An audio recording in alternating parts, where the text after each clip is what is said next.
The darkest of conspiracy theories is that this was planned. They knew this is going to be a financial windfall. It is the greatest transfer of wealth in the history of the United States by far, from the working class to the elite. It's like $3+ trillion or something crazy like that. Yep.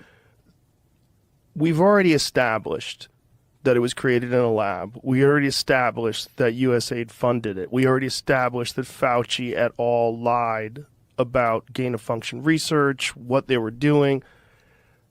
The worst theory possible is that this was released on purpose. Yeah, that would be the worst case scenario. Yeah. Have you ever danced that one around your head? Because that's where we know they're willing to do horrible, evil shit. But, like, is there a ceiling on that? Even now to this day, having spent so much of my life in it, I try to just pursue the leads that I have and then try to let the conclusions come to me. Certainly the fact that they funded the capacity to do this, they worked directly with all the networks that were both doing it and censoring it, puts you pretty much as, you know, they created it and they covered up at least the leak. In terms of the intentionality for doing it, that is a really dark scenario. You know, there are a lot of things in American history that have that same, you know, Miha-Liha distinction. You know, did they make it happen, or did they let it happen? Did they let it happen, or did they make it happen? And both of them are major scandals that completely change the legitimacy and credibility of policy changes in response to the crisis, for example. Like, you know, take something like Pearl Harbor, right? It's been declassified now. The McCollum memo, the 8 action plan. Are you familiar with this? Yes. Yeah. You know, and this was, you know, written before the bombing, and it was 8 ways to get Japan to attack us, because, you know, we don't have diplomatic cover to declare war on them. But if we get them to attack us, and we can then spiral that into a war predicate. I mean, they're the same thing, for example, with the Northwoods memo, with, you know, pretext to war with Cuba, and cooking up all these, you know, hijacking our own planes, sinking our own ships, doing, you know, riots on the streets of Miami, and then saying that it was, you know, the Cuban government behind it. Same thing with Vietnam, Gulf of Tonkin. You know, same thing with you know, with the weapons of mass destruction predicate for invading Iraq. Did we know that you know, were we duped, and the crime was negligence for letting our national security state believe the New York Times reporting on, you know, on chemical, you know, and biological and weapons of mass destruction in Iraq? Or did we make that happen? Did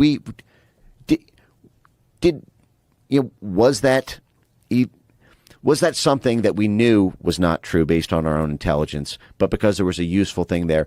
And, you know, a lot of people have the same thoughts about issues around 9/11 and any number of crisis events. And I suppose I have my own thoughts on it. They're not fully settled. And because they are beyond the evidence I currently have, I stay in the zone of, this is what they did to create it. This is what they did to cover it up. Here are the stars in the sky. Draw your own constellation from there. That's a good way to put it. The unfortunate reality of having conversations with Elon about this, both publicly and privately, like, there's a lot of stuff that it looks good on the outside, and then you find out you have this amazing slush fund. You have fucking billions of dollars that's being allocated towards this one particular organization. People are extracting enormous salaries, and then very little of it is actually going. So this is a part of the problem with these things, like, oh, we lost funding.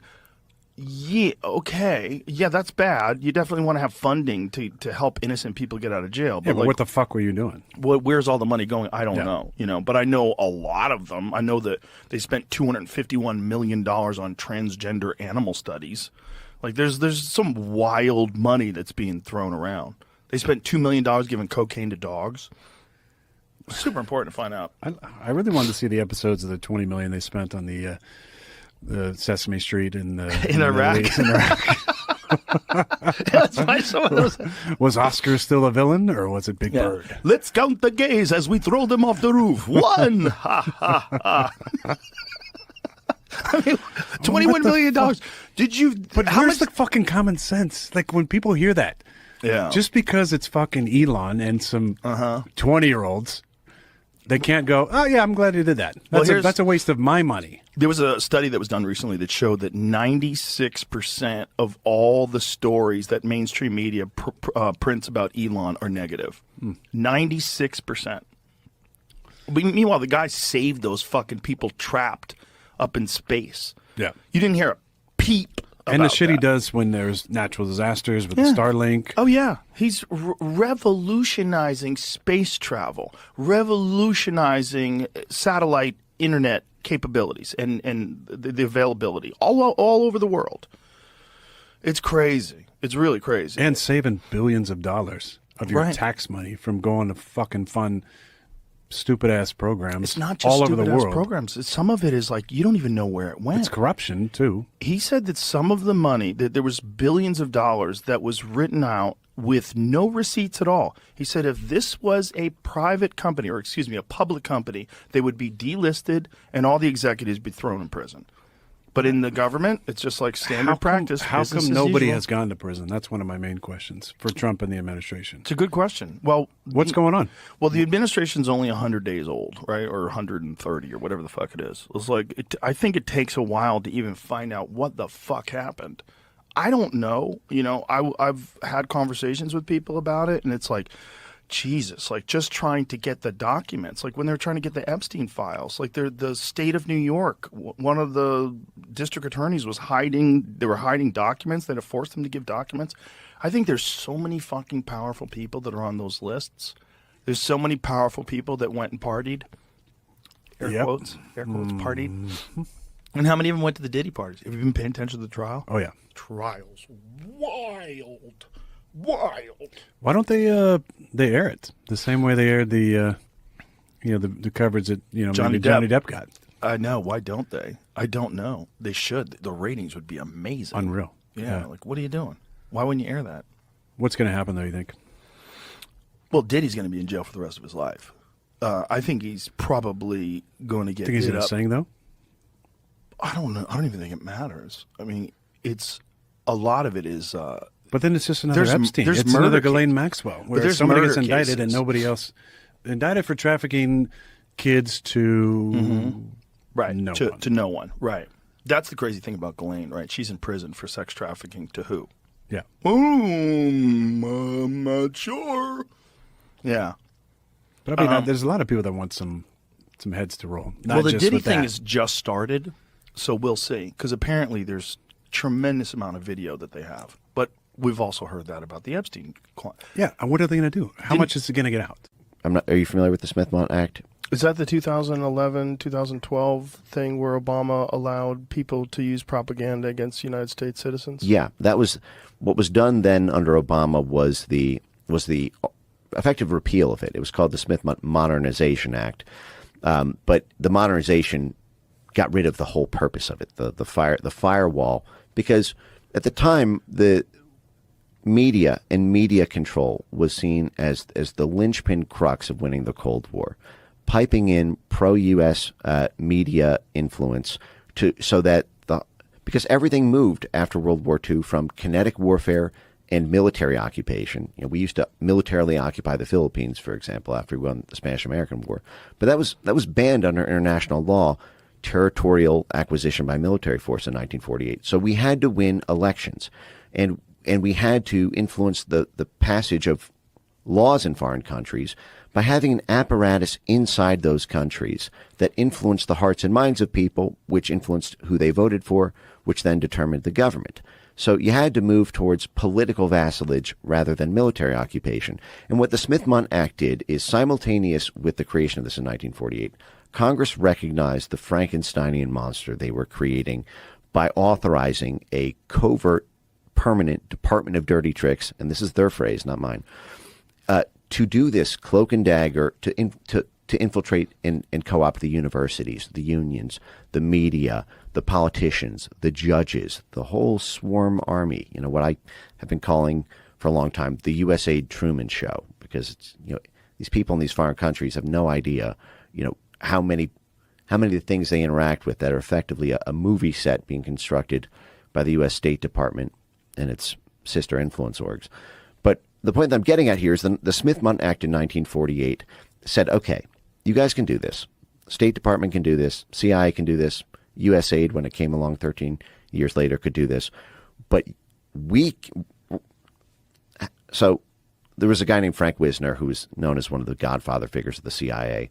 He's known for creating what was called the Wisner's Wurlitzer, which was it's like a church organ, and that he would brag that he could play the international media like a symphony to make any media narrative go viral in any country on earth because of the suite of CIA proprietary media functions and its distribution network, especially when the U.S. had first mover advantage in radio and print. It's basically the U.S. and U.K. were the only games in town, really, in having robust radio, film, TV, and print media. So the Smith-Mundt said, okay, you can do that abroad. You can plant fake news stories in France. You can, have propaganda blare into Africa or Western Europe or Central Asia, but that can't come home. You can't psyop our own people with your propaganda organ abroad, because the whole point of authorizing this is that we get cheaper gas, we get import-export markets, you know, we get a high standard of living, because if a foreign government doesn't want to give up its resources or allow a U.S. military base or allow joint partnerships or exports of goods or U.S. multinational corporations to operate there, then the American people suffer economically. So it was always designed to say, listen, you can do this dirty stuff abroad, but it can't come home. We have and even that protection, which lasted for 70 years, and we only lost it a decade ago. We're up against a much actually deeper, darker problem with this USAID scandal, and as people will see increasingly, the scandals that will break open at the Pentagon and the State Department, which is that we have a Smith-Mundt problem for funding and operations. It's not just propaganda. The blob, our foreign policy establishment, can fund groups that effectively work with prosecutors domestically, or that work at media, dual use. We give them foreign grants to do media propaganda abroad, but they operate here. Or social media censorship, to coerce foreign countries to pass foreign censorship laws that explicitly and are intended to attack U.S. social media companies and in U.S. peer-to-peer speech. So we need that protection. If we're going to keep this function at all, we need a hard firewall and absolute grotesque penalties for any violation. If you enjoyed today's episode on JRE Plus, don't forget to give it a thumbs up and share your thoughts in the comments below. Thank you.